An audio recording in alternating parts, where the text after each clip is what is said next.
Kimberly, let's talk about a very big problem in America, eating disorders.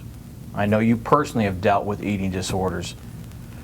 I know there's different types of eating disorders, so could you clarify the types of eating disorders and how to deal with them? Thank you, Paul. Eating disorders are something that I'm very, very passionate about, and they are very near and dear to my heart.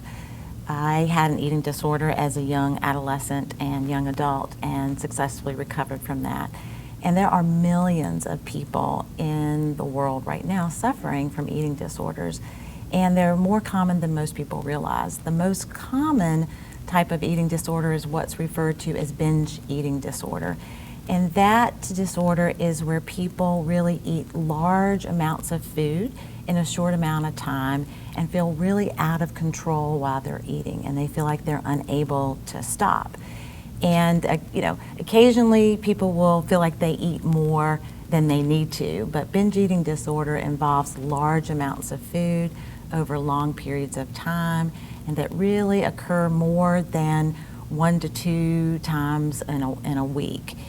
The other types of eating disorders are what we call anorexia nervosa, and that is an excessive fear of eating and gaining weight. And the eating disorders have the highest mortality rate of all psychiatric illnesses.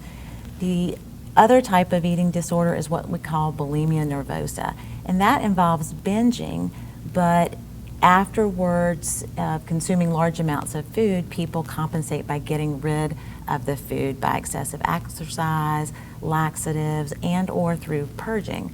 Whereas with binge eating disorder, people just binge, but they don't compensate. Okay. So there are various types of eating disorders that people I think I binge every now and then, so I like licorice. So if I eat a box of licorice about that big in, let's say, a couple days, is that considered binging or just I think that would be more considered just overeating. Oh, okay. Unless that you're eating large amounts of licorice, feel completely out of control, you eat past the point of fullness, you're extremely embarrassed around what you've eaten and feel excessive guilt and shame afterwards. I think you're probably just liking your licorice. Yeah, I don't have any embarrassment or any guilty feelings about it. In fact, licorice satisfies me. Yes. People with eating disorders feel really unable to stop. And so where you may just have licorice that one time, they're unable to stop with their eating as far as binging and bulimia go. With anorexia, it's the other way. They have difficulty being able to eat and experience extreme anxiety eating around people and just the fear of food itself and of gaining weight. And it becomes very irrational. So to most people, they look extremely thin and emaciated, but they see themselves as very overweight. So there's a distorted body image that's involved as well.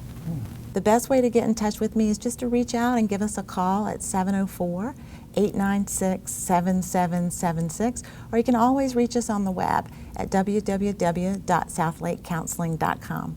We're here and we want to help.